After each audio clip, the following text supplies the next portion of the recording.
you're somewhere in London, I take it. Yeah, I'm right bang in the centre, actually. I've got a temporary accommodation because I'm travelling around so much at the moment.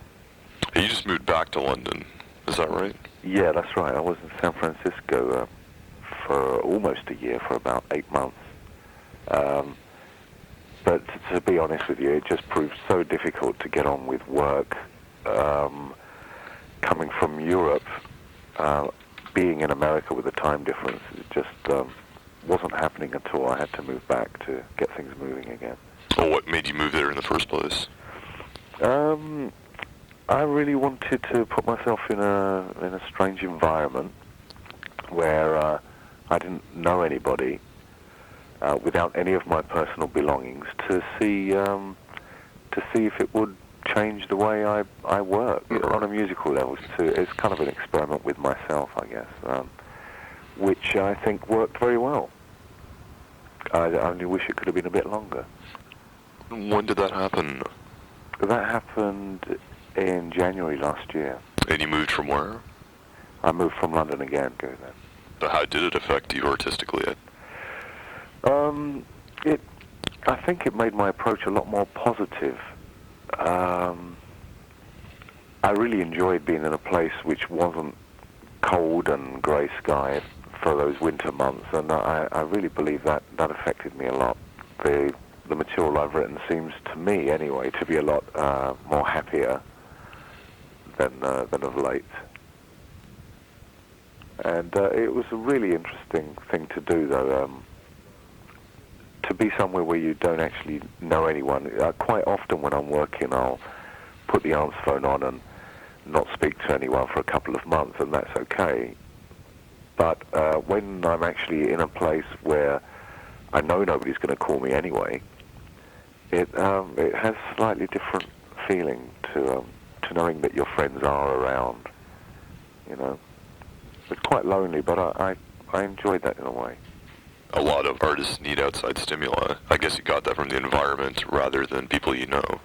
Yeah, I felt much closer to nature than I guess I have for a long time, being somewhere like San Francisco. But solitude, I tend to kind of thrive on solitude in a way.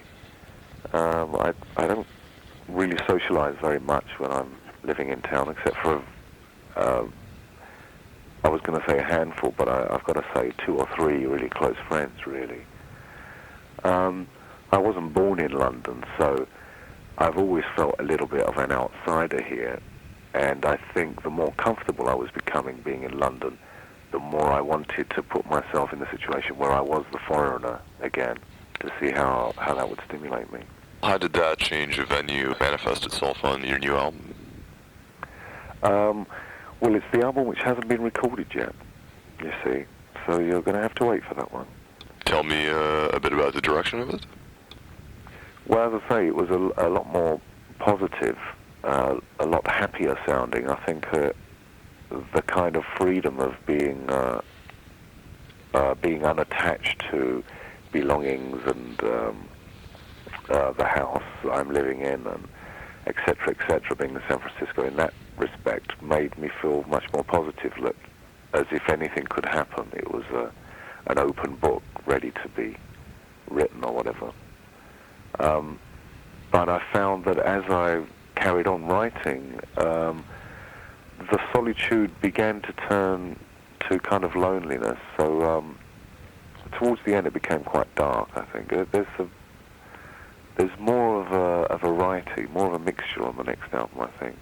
Now, when you say happier, are you talking about lyrically, or are you talking about just, the overall vibe of the music? The overall vibe. It's a lot faster and up, I suppose you'd call it, yeah.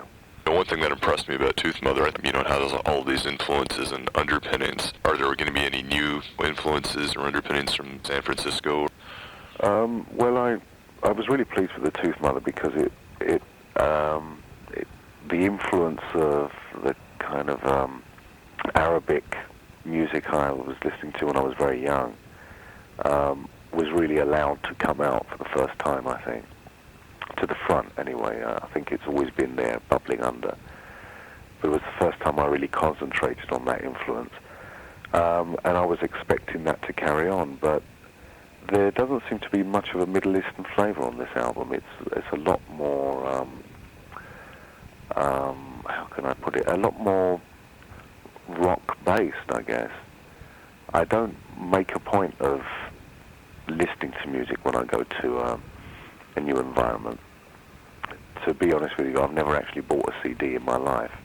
It's a terrible thing to have to admit, because I know I'm missing out on a lot of music, but the way I think of it is almost like somebody working in a bar. When they finish work, the last thing they want to do is go and have a drink.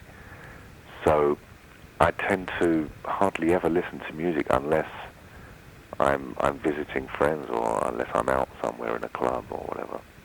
So I can't really say that the music of the West Coast really influenced me in that way, but I guess I was hearing it just by being out and about, and maybe that's what's made it more rock oriented.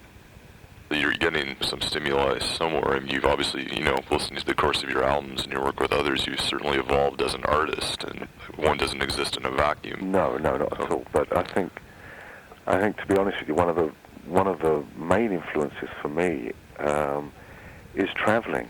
I really enjoy traveling, and it stimulates the kind of imagination to, I think, a lot of the way I write is actually to think of a place and to imagine what that place, what pictures come up. It's an old trick that we used to use a lot in Japan, actually, where we would just give each other a name of a country, and we would all go away and think about this country, and then get together and try and write a piece.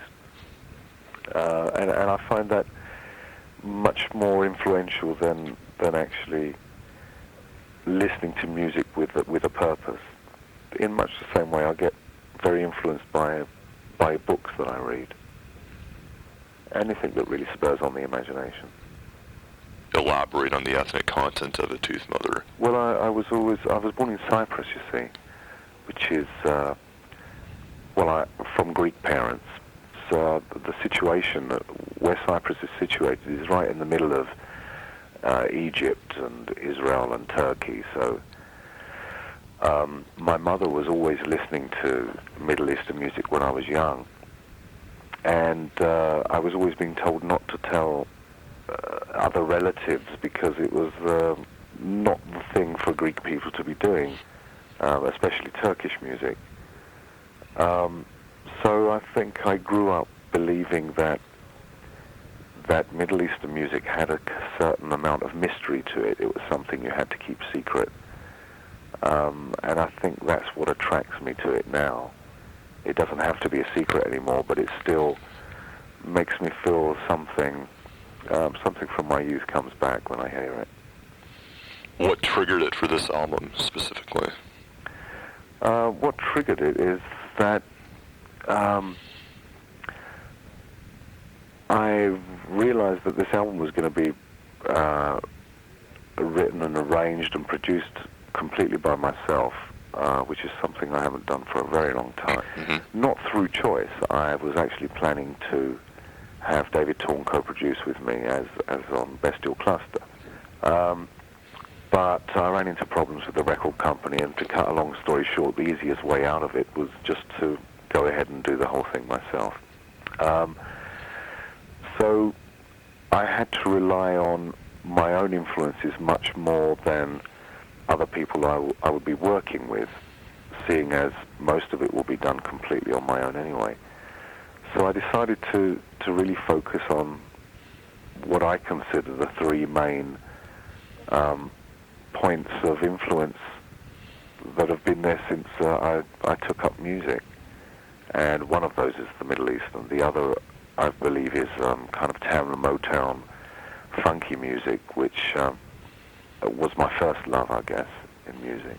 And the other influence is classical, not as strong as the others, but I was in a classical orchestra for a while when I was a teenager, so it was really interesting for me to just home in on those influences. Usually I don't think about them, and they come up. They come up anyway, but in more obscure ways. So it was really interesting to me. It was almost a challenge to see if it could be done that way, and I'm very pleased with it. It's a very personal album to me. Some artists, when first faced with a production share, usually find the experience quite traumatic. How did you find it? I really, really enjoyed it. I think I'll probably be making the next album in that way. I didn't know I was going to enjoy it. I was a little bit frightened of it too. But I think at the end of the day, I have to admit that I'm a bit of a control freak, I guess. I really enjoyed being totally in control. Well, tell me how you go about directing the other musicians you work with in that context, as a producer. Right. Well, a lot of the time, the demos I work on are very, very poor quality. I really dislike developing them to a point where it sounds so good it's almost impossible to recreate when you get into the studio. So I try and keep things as rough as possible. And quite often when I'm working with musicians, for example, with Gavin Harrison, the drummer, which was obviously the first step on the album, I didn't actually play him any of my demos, any of the working material at all, because I felt the quality was so bad that it would be really hard for him to understand what was actually going on. So generally the way I deal with the musicians is to give them a bass line and describe the kind of atmosphere that I'm trying to achieve by the end of the track. Once the drummer can latch onto the bass line, then I'm quite happy to carry on with the rest of the musicians, building up on just the bass and the drums. I give musicians very little to work with. So it's a very spontaneous oriented music coming out of jamming more than anything else. Well, yes.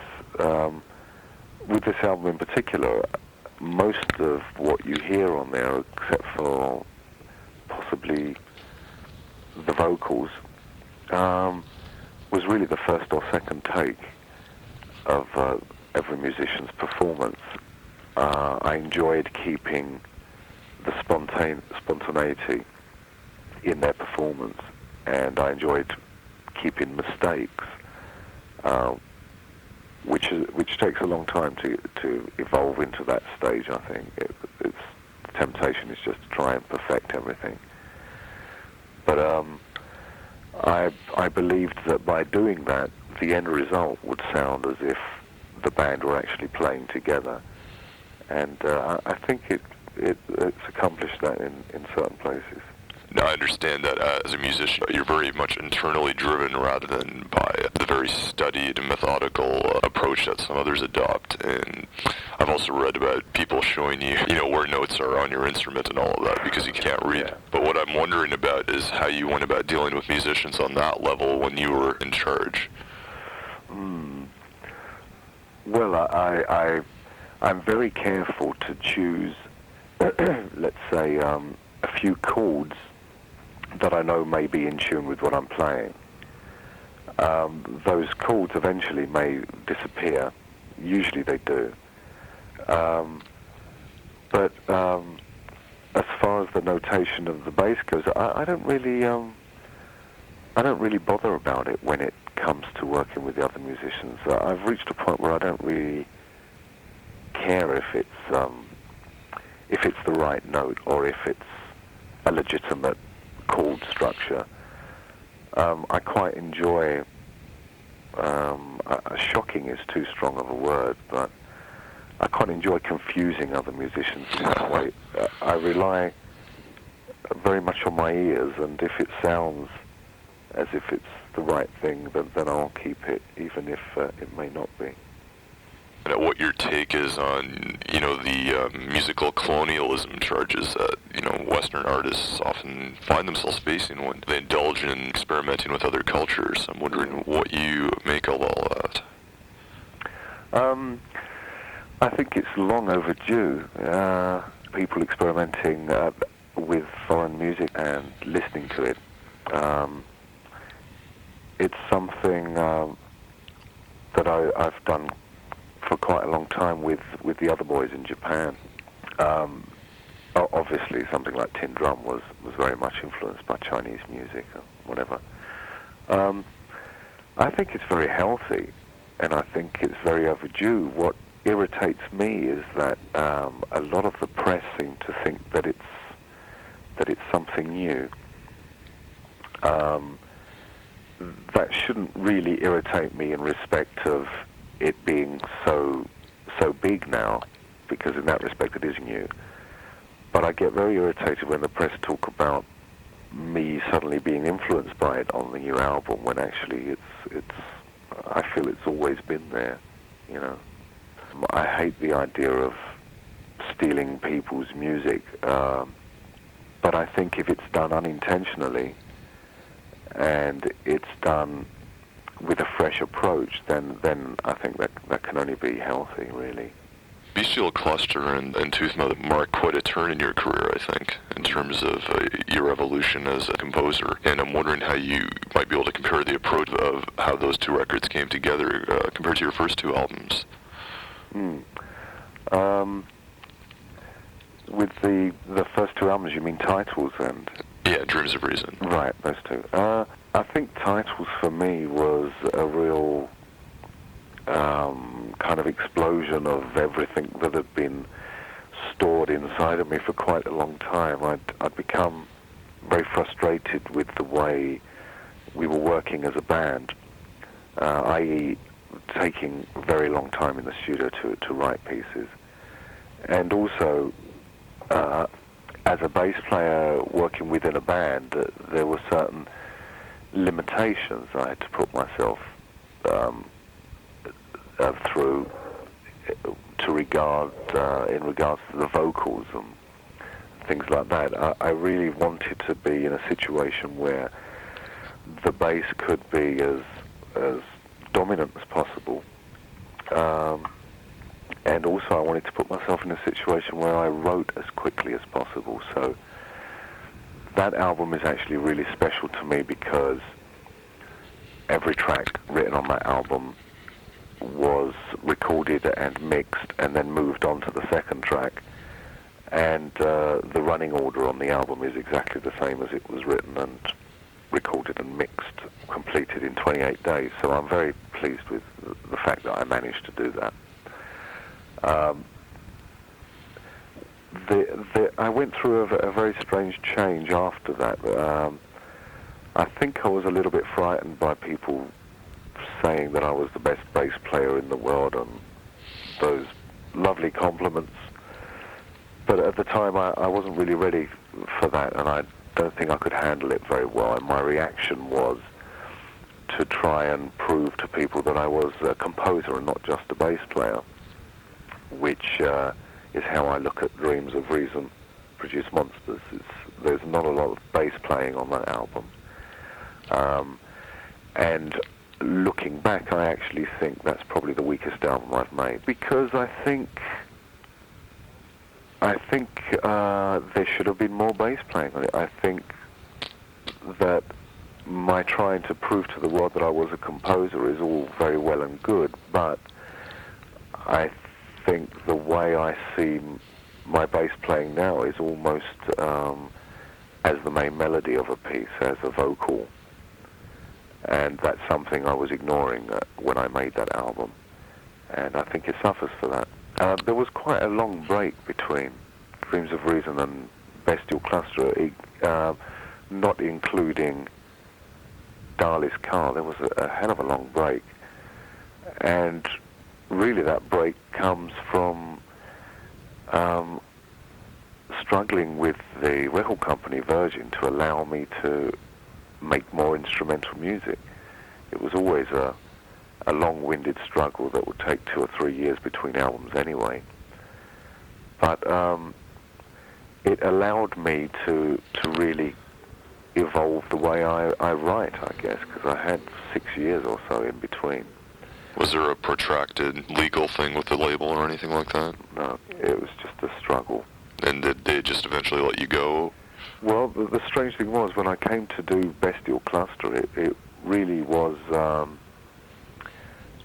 things just fell into place. There was nothing really planned. I got to know Kurt Renker, the owner of the company, through David Thorne, and we became quite good friends, and he let me use the studio when his other artists weren't using it. The idea was that when we finished the album, we then give it to Virgin, so I wouldn't have to go through the arguments that I usually go through. I can just give them a finished product. By the time I'd finished the album, Virgin had been swallowed up by EMI, and everyone I knew that had gone.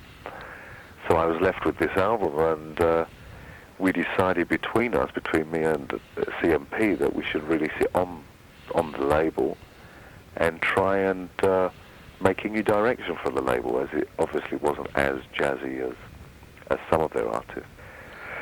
But it gave me incredible freedom to draw on all the musicians that work on the label. I would usually time my visit to the German studios to overlap with whoever was using the studio, so I could get them to play for a day on my album as well. I think I'd reached a much more confident level by the time I got to Bestial Cluster and the Tooth Mother. I'm much more confident about the way I play.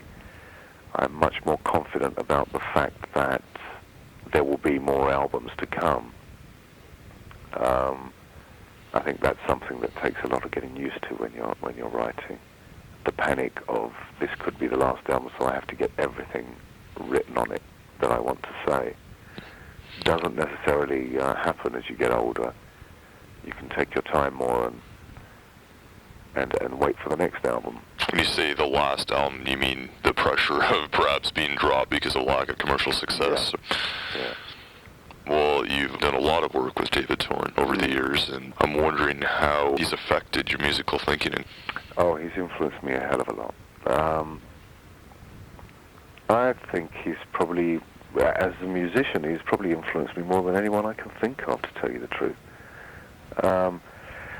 I also refer to David Thorne as the person who saved me as a bass player. As I say, I went through this period of really not playing bass at all.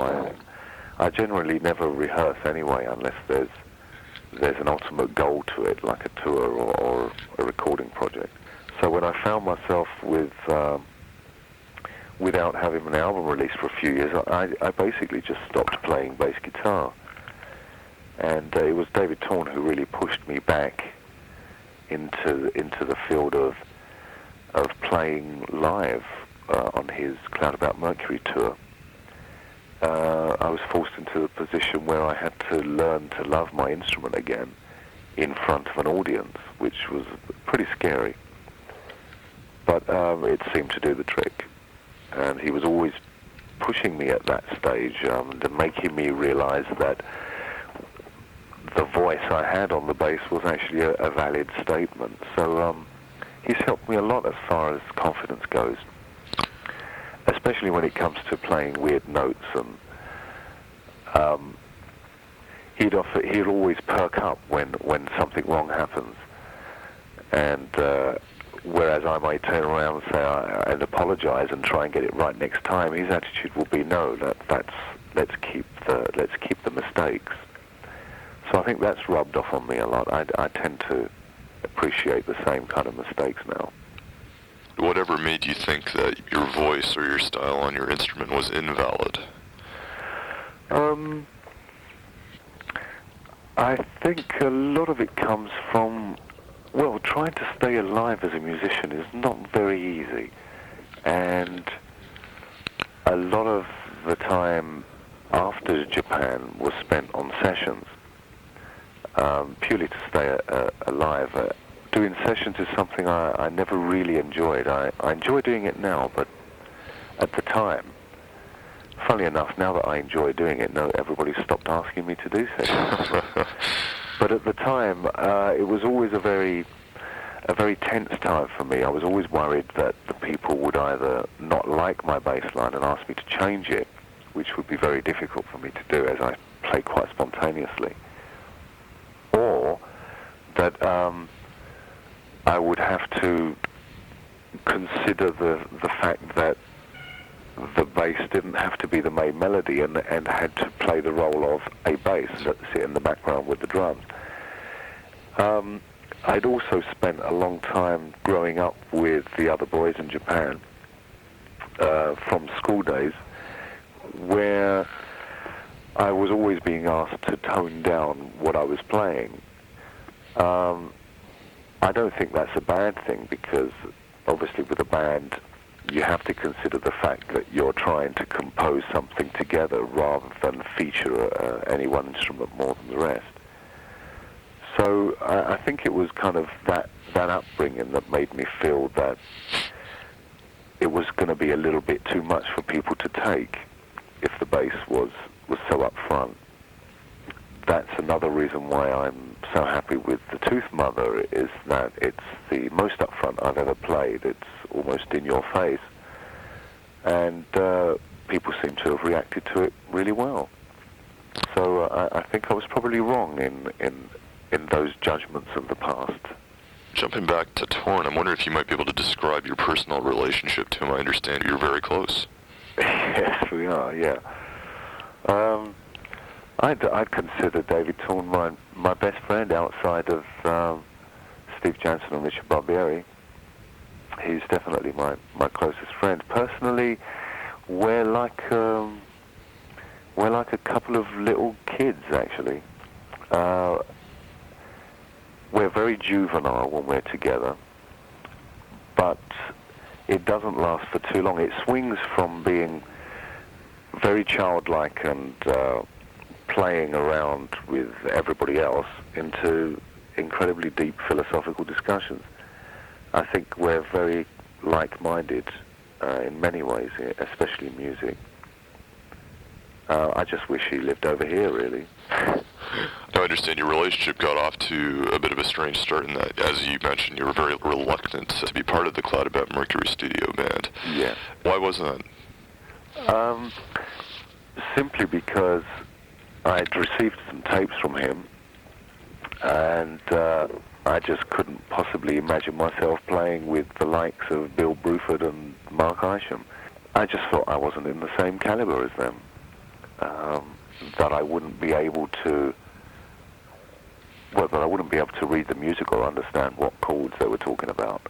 And eventually I flew over to Germany for the rehearsals of the Cloud About Mercury tour, specifically to prove to David Torn that he was wrong about me. I thought it was the only way I was actually going to get him off my back. He'd been calling me for almost, over a year, actually, to try and get me to do the studio album.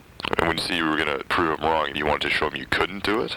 Yes, exactly. I thought this is the only way I'm going to get him to stop calling me, is to show him I'm not the person he thinks I am, not the bass player he thinks I am, and be the end of it, But actually, it worked in the complete opposite way. Well, he just wouldn't take no for an answer, basically. Just curious what a psychiatrist might say about that. Yeah, I know. It worries me too. Well, it was the only way I could prove to him that, as far as I was concerned, I'd made so many excuses. I'd made up so many stories of myself being busy doing this and that to try and get out of the recording. That it had to be done. It is a bit extreme when you think about it, and it's something we both laugh at now, but interesting that we're the only two remaining members of that band that still work with each other. I should just say something very important that I've forgotten to mention, is that the Polytown project really was a big influence on me too. Working with Terry and David in that respect, and a three-piece band, meant that I really was pushed even more into the position of being the main melody. David really had to concentrate on the looping with the odd solo here and there, but basically creating the atmosphere of the piece. So I really was left as being the main melody, which was a complete revelation to me, really. It was complete opposite of what I'd always been led to believe. And the fact that it was done in such a short space of time really gave me the confidence to then go on and do the Tooth Mother, not in quite such radical circumstances, but with the same kind of ethics. I actually want to get to Polytown in a few minutes, but speaking of Torn, the Andy Rinehart album is one of the finest pop efforts I've heard in my life. I personally think it contains some of your best bass playing ever. I'm wondering how you look back on that album. Oh, wow. Wow, that's amazing to hear that. I really like that album too. I think Andy Rinehart's a really good writer, especially lyrics. I'd love to see him do more. It was a very rushed album. It was kind of fly Mick in, leave him alone in the room for 10 minutes, right, he's ready, let's record that one, leave him alone for another 10 minutes and wait till he's ready for the next one. So there wasn't a lot of time to recap on what was actually done until the album came out. And I thought, wow, that's what I actually played, and that's what happened. So it seemed to fit into that same kind of Polytown bracket again, where you don't have any time to reassess, you just battle on and play regardless and see what everyone makes of it, which I really enjoy working that way. I think you come up with different things that way. Was Rinehart's pop song format, is that something you've considered exploring again? I've been very tempted, and it is something I'd like to explore again. But, you know, there's a lot to be said for the pop song, let's say. It's very easy for musicians like myself and colleagues to sit around and listen to music and think, well, I could do that. That's so easy. It's so simple. I could easily write something in the same vein. But actually, when you sit down and try it, it's not as easy as you think at all. There really is a certain attitude towards writing pop music, which if you don't have, it just doesn't work. So I don't think it would be that easy for me to do that. I think once you've gone down the road of obscure music, that then becomes the easy road for you. Do you consider what you're doing to be obscure? I consider what I'm doing to be obscure stroke pop, but most people wouldn't consider it to be pop. To me, it sounds very commercial, but I'm going to say my friends always laugh when I tell them that the next album I've written is really commercial, very poppy, because it never sounds like that to anyone else. But as I don't know if you're aware of the fact that I have a label with Rich and Steve called Medium. I think it's an avenue which the three of us want to explore very much. We've known each other for such a long time, but we've never actually made an album together. So that's the next project. And to go more in a pop direction, I think is something we'd really find interesting between the three of us. We have big plans, you know, hopefully we'd really like to come to North America and do a full-scale tour once this album's written. We hope to be able to do that by the end of this year. I've got just a few Japan questions I'd like to ask you. Some people call the legacy of the group about exercising the fluff, while others say it was a groundbreaking foursome. How do you interpret its recorded legacy?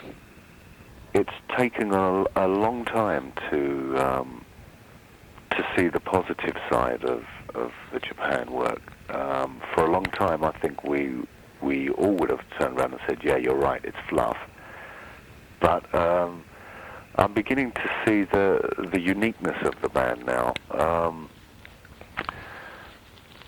I think the most interesting thing to me about Japan is that there were four musicians who were very original in their approach to their instruments.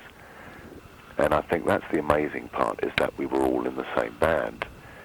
It's okay if you get a a really original drummer like Steve Jansen, which I believe he's quite unique, in a band that didn't contain other musicians like that. But the fact that we all evolved together and grew up together and learned to play our instruments together was really quite amazing. I think it really made us sound kind of different from the other bands. So I think there's some value there. Do you see the group's recorded output influencing musicians to this day, or do you think it's something that's frozen in time? Well, again, I would have said frozen in time if you'd asked me a year ago, but we're absolutely amazed to see that, again, we're being written about in the trendy papers in London, and it's having a big influence in Japan too on the new bands that are coming up.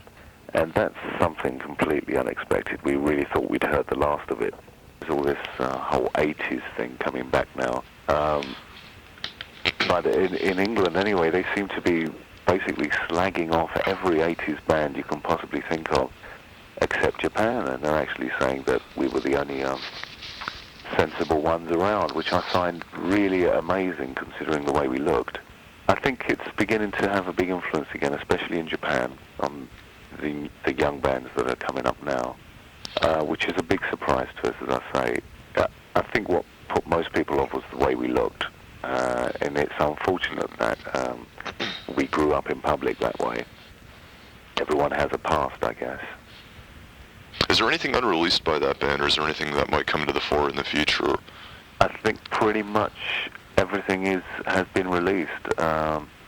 We've been talking about this ourselves recently, actually, and we remembered that there are some very, very old recordings lying around somewhere that were done before Adolescent Sex, before the first album, which we would absolutely hate anyone to hear. You know, we were signed to a German record label, Hansa, at that time, who were basically a disco-oriented label, with Boney M and people like that. So we had to spend quite a long time in the studio to convince them that we were not a disco band, that we weren't very good at disco music, and that's basically what these recordings consist of.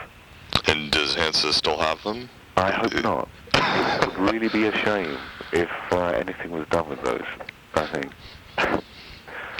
Yeah. How did becoming so successful so young affect you personally, and the music? I think it affected us pretty badly, actually, as people.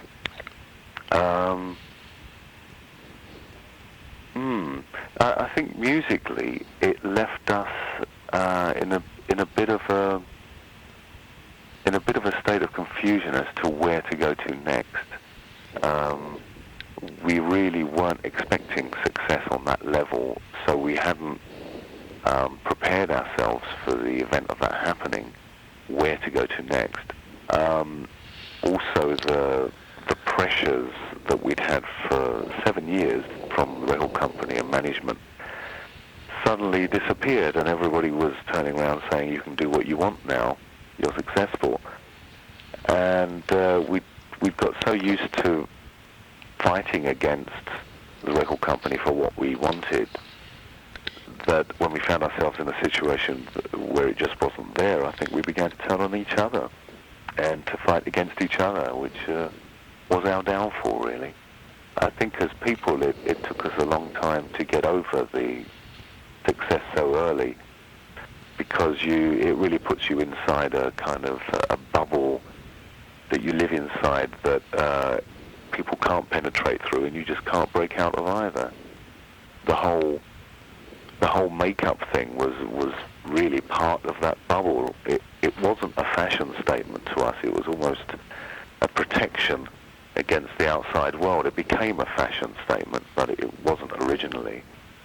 And we found that once we'd split up, that we just couldn't get rid of that mask, really. It took a long time to stop wearing makeup, for example, just to be able to go out and do the shopping, because we just couldn't cope without that protection there. I think it affected us really badly. Whose idea was the makeup, anyway? I remember us just wanting to look different from the punks that were that were around at the time in the 70s.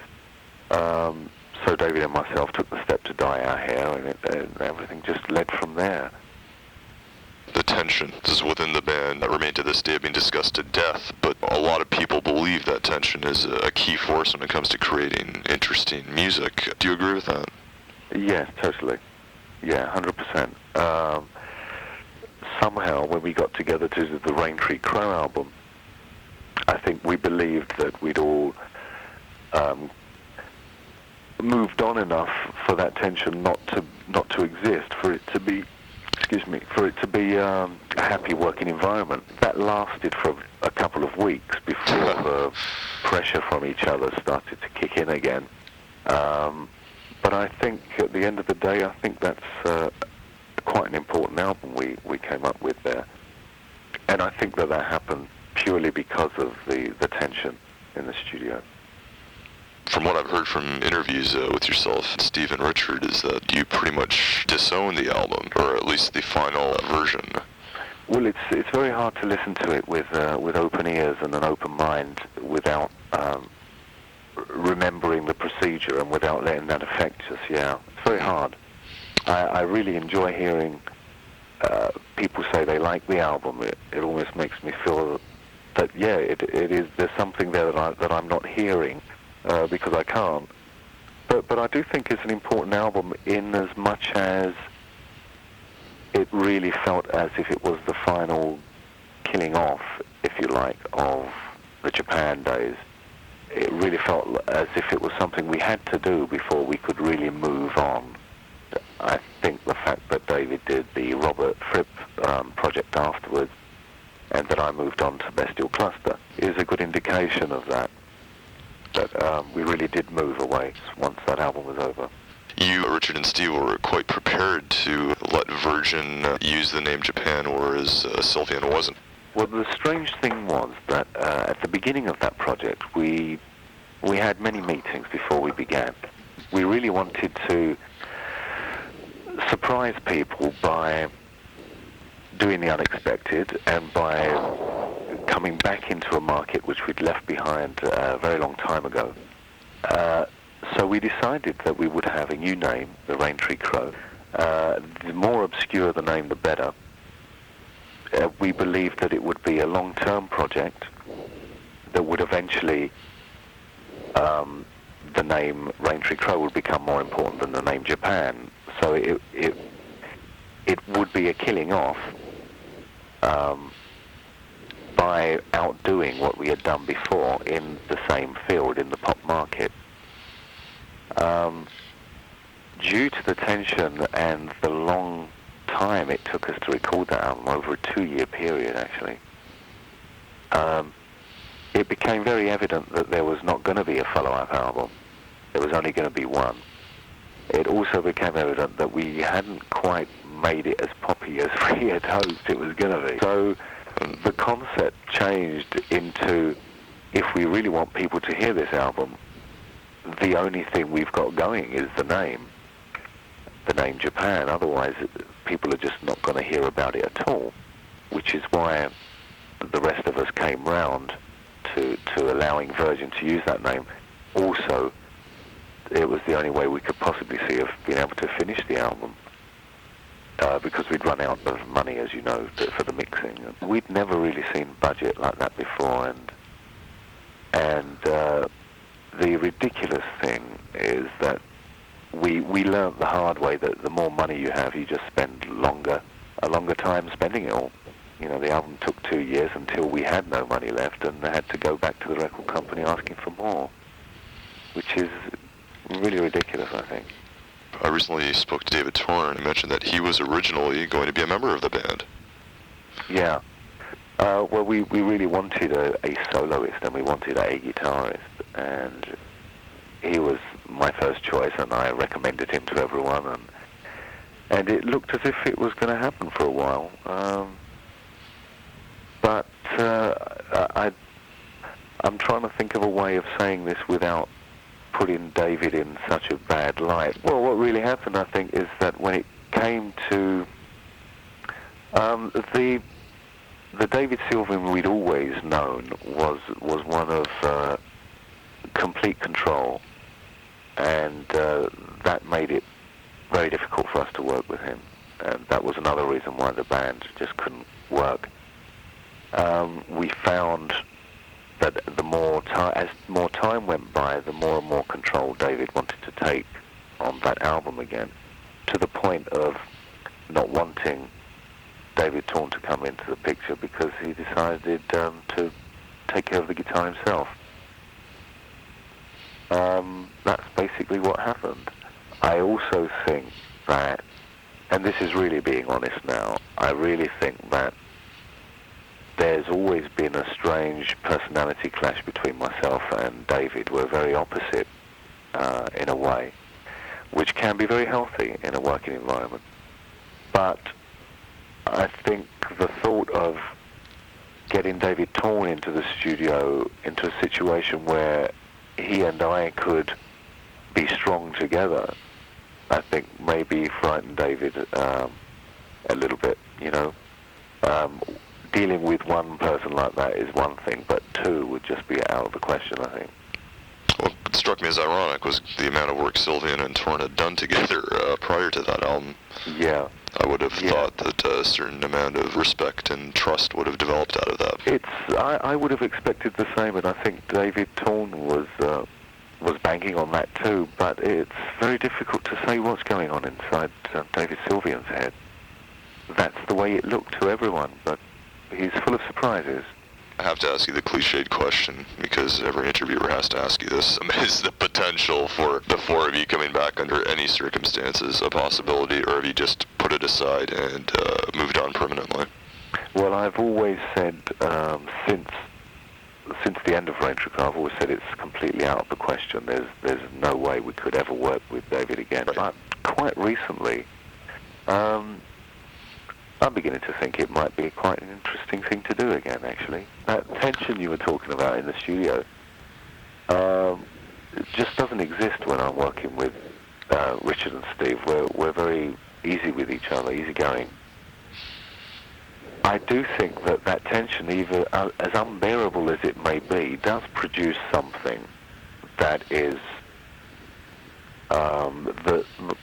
what's the phrase, that the sum is stronger than the individual parts. Yeah. I do think when the four of us are together, there is something unique produced, and I'd like to see that happen again. I think Raintreecrow was a huge step away from the sound of Japan, and I'm really curious to see what the next step would be if we did get together. I'm getting curious. I don't think it could happen this year or next year. I think time has to go by some more until we're all feeling that way. But I've got a feeling that the others are probably feeling curious about it too. I mean, I'm really looking at it long term, and when you say is it completely out of the question, I think there is some small possibility that maybe in the next 4 or 5 years something might happen. The thing that always struck me about the four of you is that you're almost operating at a familial level, very much a family with all of its ups and downs and strained relationships. It's definitely like that. You can only take so much of living with your relatives, really, before it all gets a bit too much. So right. It feels like that to us too, yeah. Okay, well, we were talking about tension, and I understand there was a good deal of tension during the Polytown album and tour as well. Yes. Yeah, it was very difficult, quite a strain. I think a lot of it is because it was the first solo album, I guess, that Terry's really worked on. Solo, as far as I really think it's like 3 solo albums in one. And I think it was irresistible for him to try and take control to a certain extent, whereas for David and myself, we'd made albums before, and we were a lot more easygoing. So it did make things quite tense. There wasn't a lot of room for experimentation, because of the time limit as well. Things may have been very different if we had more time. Certainly, the album was received very, very well. It was, yeah. Surprisingly, again, because I do think it's quite an odd album. I'm really happy with that album. Really happy with it. The only thing I wish we had was a little bit more time for the mixing. I think that could have been improved on, but the actual writing, I think, was a real feat of strength. Looking back on it, the fact that we actually managed to do that in 3 weeks is unbelievable. So it was very, very hard going, and maybe the hardest album I've ever had to work on. The fact that it was all condensed into that 3-week period, but the sense of accomplishment is even greater than the fact that we actually managed to do it. I really like putting limitations on myself when I work, and the Polytown experience was full of limitations. Was there any progress on another Polytown effort? I would love to see another Polytown. It sounds as if I'm really masochistic, doesn't it? I like these tense situations all of a sudden. I'd really like to see another Polytown album happen with a little bit more time. With Terry? I'd like to see it happen with a different lineup. We have spoken about this, and I'd really like to see another album with myself and David and guest musicians rather than a Polytown album. I don't think it would be fair to keep the name Polytown if Terry was not there. But David and I have lots of ideas for albums together, and I really hope CMP give us that chance this year as well. The bass community's always been split on what the role of the bass in music should be, which you alluded to earlier. Yeah. The idea of it as a rhythmic underpinning versus its capacity as a soloing instrument. Yeah. And there seems to be this perpetual backlash against it as a solo instrument, and I'm wondering what you think of that debate. Yeah, I'm a little bit mixed feelings on that, really.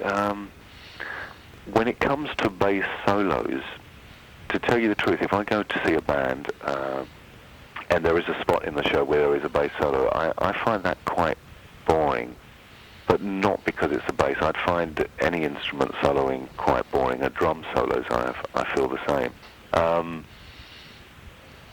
So, and in the same context, if somebody asked me to play a bass solo, I really wouldn't know where to begin.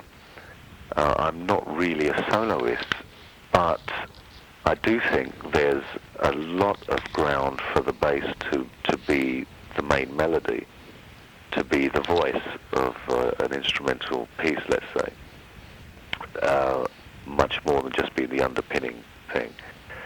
So I'm really mixed. I'd like to say that I'd like to think that the bass hasn't been used to its full capacity. I really think it can be a beautiful melodious instrument, but I think it has to be careful not to lose its role of being that rhythmic pin. I think there's a center point somewhere where the two can meet. My big thing is rhythm. Drums are my favorite instrument. So anything that I do on the bass has to be rhythm oriented, but that doesn't stop the bass from being the main melody at all. I don't think. I'd like to see it being used that way more. Well, why do you think everyone from producers to record companies to engineers to guitarists, why do you think they're so fearful of allowing the instrument to have a more dominant role in the music? I think it's because it makes the rest of the music and the rest of the instruments sound small. It's generally what happens to me in the studio is when the bass is low in the mix, then it sounds like a song should. But as soon as the bass comes up to the level that I like, the rest of the music sounds very small. And when you have something like a solo suddenly in the middle of a piece, it's very hard to give it its right dynamic power when the bass is overwhelming everything. I think producers, guitarists, etc., are reluctant because bass is usually one of the first instruments to be recorded along with the drum. And if it's too dominant, I think everyone else is a little bit at a loss where to go with the music. because it's already taken up the large space in the track. I think that's basically it. I think that's especially producers. It must ruin the whole concept. Have you ever experienced any sort of musical discrimination as a bassist? Yeah, totally. I think music business is full of musical discrimination, definitely, yeah. And it's really sad because that's the complete opposite of what music should be, really. How do you reconcile that in your head when you did have to deal with it in the past? I would tell myself that they're probably right. You know, they're probably right. It's a tried and tested area, and they know better than I do. But that's when the doubts start setting in, you see. I really think it takes a long time. I think it's natural to be insecure as a musician. It's part and parcel of the job. You're always having self-doubt, and it takes a really long time to reach the point where you can control those doubts and know your worth without appearing arrogant. That's the other danger. It can go too far the other way. I think that arrogance that you find a lot in the music business is due to that insecurity anyway. So there is a lot of discrimination in music. I've done sessions in the past where I've basically been asked to play exactly like a keyboard synth, and that's something that really upsets me. Actually, it was a session for Yellow. I did play on a track with Shirley Bassey. It's a track called The Rhythm Divine by Yellow, and if you do ever happen to hear it, you'll be convinced that it's a synth bass. Yeah, and that session was probably a turning point for me, because I arrived at the studio. There was already a synth bass on the track, which I thought sounded fine. We spent all evening basically adjusting my bass line note by note until I was in the position where I was playing the original synth bass line. And as I say, it really made me very angry, and it was a turning point because I decided that I just wasn't going to do sessions like that anymore. Obviously, they just wanted me for the name, let's say, and not for the actual way I play at all, which is not what I want to do. Well, I guess that whole aura of musical discrimination, that must have been one of the reasons that you, Stephen Richard, decided to start Medium then. Yeah, absolutely, and it feels really nice to be away from that. Well, you seem to be split between CMP and Medium at this point, then, for your recorded output. Yeah. I think I'm going to be doing more and more work for Medium. I just like not to have to deal with the bullshit. Is there a lot of that with CMP? Not as much as I've encountered with others, but I think the smallness of the company is its strength, in that people can actually concentrate on you as an individual rather than one of the 1,000 people on their label. But the smallness, again, makes you think, well, there's no real difference to me doing this myself, and having that little bit extra control. You know, it's, as I say, if I wanted to do a tour or something to promote the album I've just done, CMP will have to weigh up the odds on how much money they've just spent on their other artists who's done a tour, and it may not be possible for me to do that. So I can probably see that happening with Medium, where we only really have ourselves to look after. So there's a lot to be said for Medium, I think. How's it been going with a label? Are you seeing money? Yeah, we're seeing bits and pieces which we're really chuffed about. We really weren't expecting. We thought it was just going to be a mail order thing, distributed through the fan club. But it's actually gone from strength to strength, and we're beginning to see some financial reward, and it's paying for the next projects, which is great. But the three of us will definitely be doing an album together. We also want to do an album specifically for the Japanese market, We have a lot of Japanese musician friends which we'd really like to work with and to maybe take it on the road in Japan as well. So, although you probably don't hear that much about Medium over there, when you go to the other side of the world, Japan, there seems to be a lot of interest over there for it. And when you say an album specifically geared to the Japanese market, what does that mean? Not so much vocalists, but some Japanese friends that we've worked with before, like Masami Tsuchiya, Riichi Sakamoto maybe. It seems to be an area we've always really been quite frightened to approach because of the stigma of having the name. But I think we've gone past that now, and it really would be an interesting thing to do. I'm curious, if you, Richard, and Steve did mount another tour of North America, would you draw on your entire past for material, or would you concentrate on more recent things? That's a good question. We have talked about it, and I think we generally all agree that we just couldn't do it. We just can't let ourselves do it.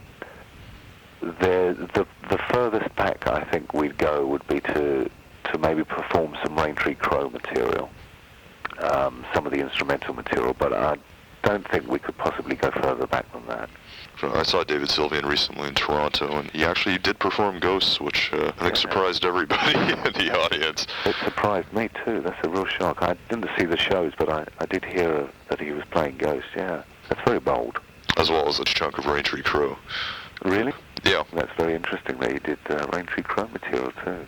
Big surprise. Maybe I'm right. Maybe he is thinking along the same lines.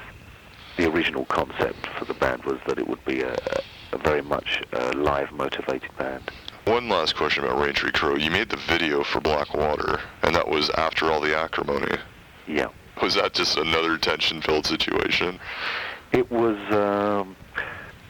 when we come to the video, that really was a contractual fulfillment.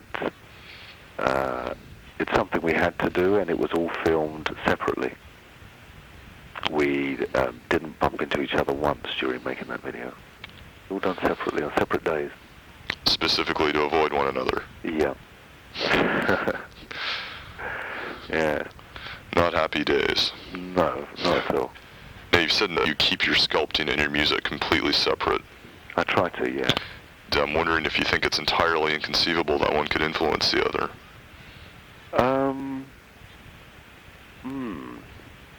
That's interesting. I think the same influence can be used for a piece of music or for a sculpture, but whether they influence each other, that's really interesting. I think it's possible that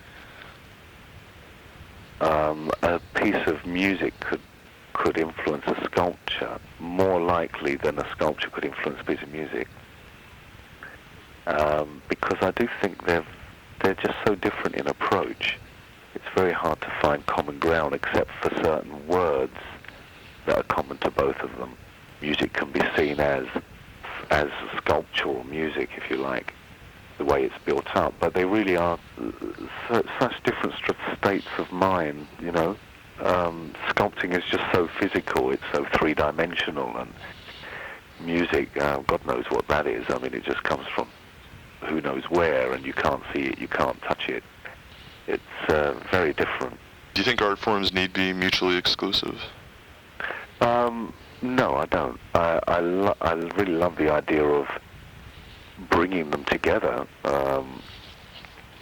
almost as concept art. I think then they can work very well together. I'd love to put an exhibition together and write music specifically for the exhibition. That could work really well.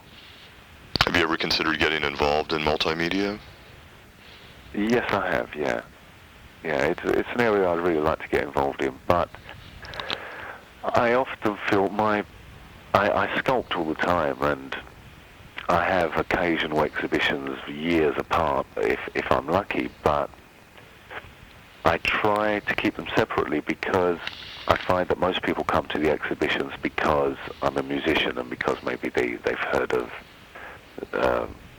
my background or whatever, not particularly because they want to see the sculptures. And I think that's why I'm a bit reticent to get more involved in the art world.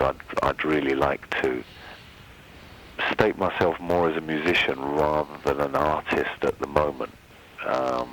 Also, the art world is probably more full of bullshit than the record industry.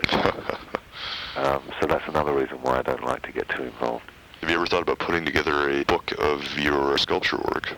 Actually, I'm trying to do that right now. Yeah, I think that's long overdue, and we have Medium as a mail-out thing. It would really be a good idea to do that now. Yes, I'm working on it right now. Terrific, because obviously, I mean, the geographical distances make it very difficult for others to see what you've been up to.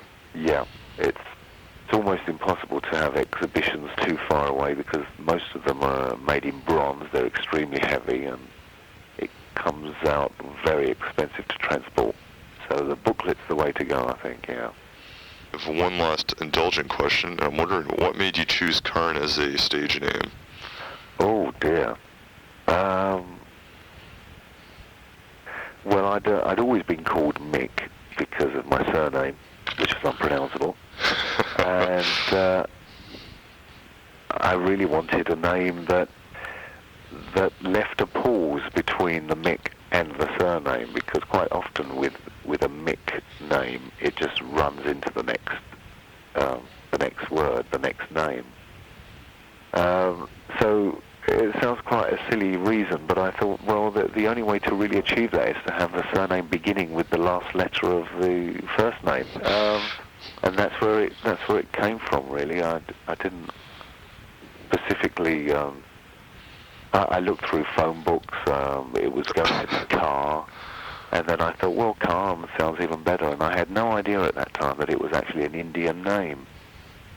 So it was just, it could have been anything really.